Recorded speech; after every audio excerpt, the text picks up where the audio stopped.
আমাদের তো একটা লেকচার হয়ে গেছিল না? আজকে আমাদের কত লেকচার ২। আমাদের কত লেকচার ২।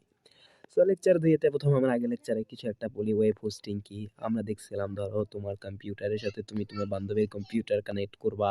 সেটা তো কখনোই সম্ভব না। কারণ তোমার তো তারটা ছিঁড়ে যেতে পারে, কারেন্ট চলে যেতে পারে। সেজন্য আমরা করতাম কি? একটা সার্ভারে রাখতাম। যে সার্ভারটা কত ২৪/৭ দিন খোলা থাকতো। সেইখান থেকে কি বারবার সেখান থেকে আমি বললাম হোস্টিং, এটাকে হোস্টিং বলেন। ওয়েবসাইট এগুলো তো আমরা আগে পইড়া আসছি, বুঝছো না? এই যে আমরা দেখছিলাম কি একটা সার্ভারকে কি করতে হয়? রিকোয়েস্ট করতে হয়। তারপর সে রেসপন্স দেয়। এটা আমরা পড়ছি না? হ্যাঁ, কিন্তু একটা নির্দিষ্ট ঠিকানায় পাঠাতে হয় না? ধরো এই ঠিকানায় আমি যদি রিকোয়েস্ট করতে হয়, আমাদের একটা নির্দিষ্ট ঠিকানায় করতে হয়। আমি ধরো এইখানেও কানেক্টেড, আমি তো যেকোনো জায়গায় যাইতে পারি। যদি কোনো নির্দিষ্ট ঠিকানা না থাকে তাহলে আমি কিসের জন্য করব? সুতরাং একটা নির্দিষ্ট ঠিকানা দরকার। আর যেমন আমাদের বাসা-বাড়ির একটা ঠিকানা আছে, আমাদের যেকোনো বাসার একটা কি আছে? ঠিকানা আছে। তেরকম প্রত্যেকটা ইলেকট্রন ডিভাইসের একটা ঠিকানা আছে যেটাকে বলা হয় আইপি অ্যাড্রেস। আইপি অ্যাড্রেসের ফুল মিনিং কি? আইপি অ্যাড্রেসের ফুল মিনিং হলো ইন্টারনেট প্রোটোকল। আইপি অ্যাড্রেসের ফুল মিনিং কি? Internet protocol address. এখন এই দেখো আইপি অ্যাড্রেস হলো লজিক্যাল সংখ্যাযুক্ত অ্যাড্রেস যা নেটওয়ার্ক প্রতিটি কম্পিউটার, প্রিন্টার, সুইচ, রাউটার অন্য যেকোনো ডিভাইসে অ্যাসাইন বা আরোপিত হয়। বুঝছো? তোমরা বুঝছো? তারপরে এই দেখো এইখানে কয়টা থাকতে পারে? 2 to the power 8, 2 to the পাওয়ার 8 টা থাকতে পারে বা 2 to the power 32, almost nearly about 430 কোটি, 430 কোটিটা। এখন এই যে আইপি অ্যাড্রেসের কয়টা ভার্সন আছে জানো? মানে ২ টা টাইপ আছে। একটা হলো আইপি ভার্সন 4 যেটা 32 বিটের, কারণ আরেকটা আছে IP6 যেটা কত বিটের? 128 বিটের। তাহলে টোটাল 2 টু দি পাওয়ার 32 টা করতে পারে, আর এটা কত? 2 টু দি পাওয়ার 128 টা। বুঝতে পারতেছো? একটা হলো আইপি যেটা ভার্সন 4 সেটা 2 টু দি পাওয়ার 32 টা। আর এটা হলো কত? 2 টু দি পাওয়ার 128 টা করতে পারতেছে। আর এখন এই যে যেমন এটা করতেছে কি জানো? এই যে ধরো এরকম 4 টা অংশ থাকে। এই যে আইপি ভার্সন 4 নিয়ে যদি আলোচনা করি, এরকম 1 টা 2 টা 3 টা থাকে, অর্থাৎ 4 টা অংশ থাকে। এখানে 3 টা ডট থাকে, 4 টা অংশ থাকে। যেমন এই একটা অংশ, এই একটা অংশ, এই 3 টা অংশ, এই 4 টা অংশ। এরকম 4 টা অংশ থাকে যেগুলা বাইনারিতে লেখে। এখন এই যে বিট 32 বিটের, এখন এটা যদি আমি ডেসিবেলে কনভার্ট করি তাহলে এখান থেকে এইটা পাইলাম, এইখান থেকে এইটা পাইলাম, এইখান থেকে এইটা পাইলাম, এইখান থেকে এইটা পাইলাম। এইটা আমাদের মনে রাখা। এইটার থেকে তুলনামূলক সহজ। অর্থাৎ আমাদের এই যে বড় বাইনারি ছিল, এখন এই সংখ্যাটা মনে রাখার থেকে তুমি বলবা না এখানে একটু সহজ। আমি যদি তোমারে বলি তুমি এই রেখাটা এটা মনে রাখবা, আর এইটা ২ টা একই জিনিস মিন করতেছে। এইটাও যা মিন করতেছে, এইটাও যা মিন করতেছে, এইটা একই জিনিস মিন করতেছে। তুমি কোনটা মনে রাখতে সহজ? তুমি অবশ্যই এইটা মনে রাখবা। অবশ্যই এটা মনে রাখবা। সেইখান থেকে বলতে পারি না এটা আগের থেকে একটু সহজ। অর্থাৎ এটা জাস্ট একই জিনিস। এটা বাইনারি থেকে ডেসিমেলে নিয়ে গেছে। এটা তোমরা ৩য় অধ্যায়ে শিখছো। যেমন তুমি এটা সার্চ দিতে পারো। এই যে ফেসবুকের আইপি অ্যাড্রেস হলো এটা। এটা হলো ফেসবুকের আইপি অ্যাড্রেস। এটা কার? ফেসবুকের আইপি অ্যাড্রেস। আর তুমি এটা হলো কার? গুগলের আইপি অ্যাড্রেস। তুমি সার্চ দিতে পারো। এখন এই যে ধরো আমি decorator.com দিয়ে কিন্তু আমি ইজিলি যাইতে পারি। অর্থাৎ আইপি অ্যাড্রেস হলো একটা পথ, একটা ঠিকানা। আমি এখানে কি করতেছি? এখান থেকে রিকোয়েস্ট পাঠাইতেছি ওইখান থেকে সার্ভারের জন্য, বুঝছি? এরপর হলো ডোমেইন কি? ডোমেইন হলো একটি স্বতন্ত্র টেক্সট অ্যাড্রেস। দেখো তোমার আমি যদি বলি তুমি ফেসবুক সার্চ দিবা, তুমি ওরম 192.20.10.10.13 এটা কি জীবনে সম্ভব? তুমি মুখস্থ রাখতে পারবা? না।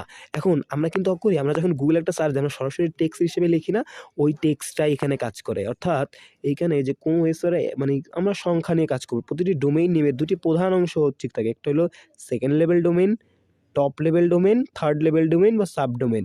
দেখো এই যে www.oparsclassroom.com এইটাকে বলা হয়, এইটাকে এই যে .com এখানে বলা হয় সেকেন্ড লেভেল ডোমেইন হলো এটা কিন্তু মাস্ট। oparsclassroom.com এটা থাকতেই হবে। .com এটা হলো যে কি third level, top level domain, top level. এটা আমাদের এই নির্দেশ করতেছে, যেমন কম দ্বারা কমার্স বোঝাচ্ছে, অর্থাৎ ব্যবসায়িক প্রতিষ্ঠান। oparsclassroom.com সেকেন্ড লেভেল ডোমেইন, এটা কিন্তু আমাদের সেকেন্ড লেভেল ডোমেইন। আর এটা কি থার্ড লেভেল ডোমেইন, এইটাকে বলা হয় থার্ড লেভেল। এটা থাকলেও থাকতে পারে, না থাকলেও থাকতে পারে। অর্থাৎ কয়টা ডোমেইন থাকে? সেকেন্ড লেভেল ডোমেইন, এরপর থাকে টপ লেভেল ডোমেইন, তারপর থাকে আবার থার্ড লেভেল ডোমেইন। এরপর আমাদের এই যে ডোমেইন কি? টপ লেভেল ডোমেন দ্বারা প্রতিষ্ঠানের ধরন এবং প্রতিষ্ঠানে কোন দেশে তা বুঝে টিএলডি এর ২টি অংশ, যথা জেনারেটিক ডোমেন, কান্ট্রি ডোমেন। এই জেনেরিক ডোমেন দ্বারা বুঝি এটা কোন ধরনের কোম্পানি, এই যে যেমন কোন ধরনের কোম্পানি। আর কান্ট্রি ডোমেন দ্বারা বুঝি এটা কী রকম, যেমন বিডি দ্বারা বাংলাদেশ, আইএনটি দ্বারা ইন্ডিয়া, তারপর বিআরএ দ্বারা ব্রাজিল, আর .com। আর যেটা এটা হলো কি আমাদের জেনারিং ডোমেন দ্বারা কোন ধরনের। .com মানে ব্যবসায়িক, অর্থাৎ এটা দ্বারা কী বোঝায়, ব্যবসায়িক বোঝায়। মেইল দ্বারা কী বোঝায়, মিল দ্বারা তাহলে এটা সেনাবাহিনী, মিলিটারি। গভ দ্বারা কি, গভর্নমেন্ট, রাষ্ট্রীয়। এডু দ্বারা কী বোঝায়, এডুকেশন, শিক্ষা প্রতিষ্ঠান। নেট দ্বারা কী বোঝায়, নেটওয়ার্ক সার্ভিস। অর্জি দ্বারা কী বোঝায়, অর্গানাইজেশন, অলাভজনক প্রতিষ্ঠান। আইএনটি দ্বারা কী বোঝায়, ইন্টারন্যাশনাল, আন্তর্জাতিক সংস্থা। এরপর আসো ডিএনএস সার্ভার।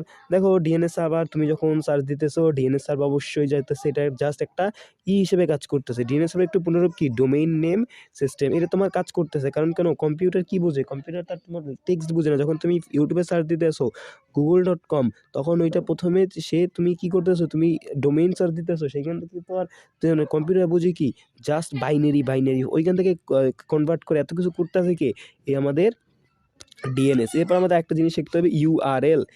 ইম্পর্টেন্ট একটা টপিক হলো ইউআরএল। এখানে ইউআরএল কি ভাইয়া, ইউআরএল ফুল মিনিং জানতে হবে, যেটা কি ইউনিভার্সাল, মানে ইউনিভার্সাল রিসোর্সেস লোকেটর। এটা কি, প্রতিটি ওয়েব পেজে একটি সুনির্দিষ্ট অদ্বিতীয় অ্যাড্রেস ঠিকানা রয়েছে, যার সাহায্যে ইন্টারনেটে সংযুক্ত থেকে ওয়েব ব্রাউজারের সাহায্যে যে কোনো জায়গা থেকে ওয়েবসাইটের পেজগুলোকে কী করা যায়, ওই ঠিকানা ওয়েব অ্যাড্রেস বলে। ওয়েব অ্যাড্রেসের নামেও, ওয়েব অ্যাড্রেসকে ইউআরএল নামেও পরিচিত। যেমন এই যে এর একটা পথ, https://oparsclassroom.com.shop.emon.decorator.htm। তুমি প্রথম কি, এটা দ্যাট মিনস বুঝায় তুমি প্রথম অপার্স ক্লাসরুমে গেছো, তারপর শপে গেছো, তারপর ইমনে গেছো, তারপর তুমি কি ডেকোরেটরে গেছো, বুঝছো, তারপর তুমি HTML এ গেছো। এটাকে বুঝাইতেছে। এবং ওয়েবসাইটের ধরন দুই প্রকার ওয়েবসাইট, একটা স্ট্যাটিক, একটা ডাইনামিক। স্ট্যাটিক হলো কি, স্ট্যাটিক কী কাজ, যেমন HTML, স্টেবল টেক্সট এবং CSS দিয়ে তৈরি করা হয়। এটা কি HTML এবং CSS দিয়ে তৈরি করা হয়, CSS দিয়ে। আর এটা কি, CSS দিয়ে তৈরি করা হয় না। ডাইনামিক ওয়েবসাইট কি, HTML CSS বিভিন্ন প্রোগ্রামিং ল্যাঙ্গুয়েজের সমন্বয়, এখানে HTML CSS দ্বারা তৈরি করা হয়। আর এখানে HTML CSS তো থাকবেই, প্লাস এখানে কিন্তু বিভিন্ন প্রোগ্রামিং ভাষাও থাকবে। তোমরা কেমিস্ট্রি, ফিজিক্সে পড়ছো না, স্ট্যাটিক ইলেকট্রিসিটি, দ্যাট মিনস স্থির, যেগুলো স্থির থাকে, যেখানে তথ্য চেঞ্জ করা যায় না, ওয়েবসাইটে যেটা চেঞ্জ করা যায় না।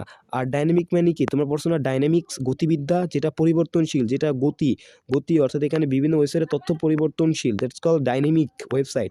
এরপর আছে ওয়েবসাইটের ধরন, এই যে ডাইনামিক ওয়েবসাইট, আর এটা আছে স্ট্যাটিক ওয়েবসাইট, যেটা কোনো পরিবর্তন হয় না।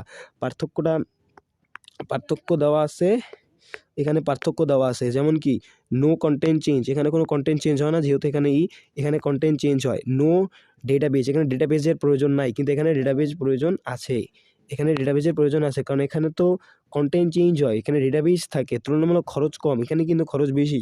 এখানে লোডিং টাইম কম, এখানে লোডিং টাইমটা কী হবে, বেশি হবে। নিরাপত্তা বেশি, আর এখানে কি, নিরাপত্তা কম, সহজেই হ্যাকিং হতে পারে। তুলনামূলক সহজ, যেহেতু এখানে কোনো কিছুই নেই, অনেক কঠিন, বানানো কঠিন, কারণ এখানে প্রোগ্রামিং ইউজ করে বানাতে হয়, HTML ও CSS দিয়ে বানাইতে হয়। এটা HTML CSS তো দরকার, তার সাথে প্রোগ্রামিংও এখানে যোগ করতে হবে। এরপর ওয়েবসাইটের ধরুন, এই যে স্ট্যাটিক ওয়েবসাইটের সুবিধা, স্ট্যাটিক ওয়েবসাইটের অসুবিধা, তারপর আছে আমাদের ডাইনামিক এসিডের সুবিধা, ডাইনামিকের অসুবিধা।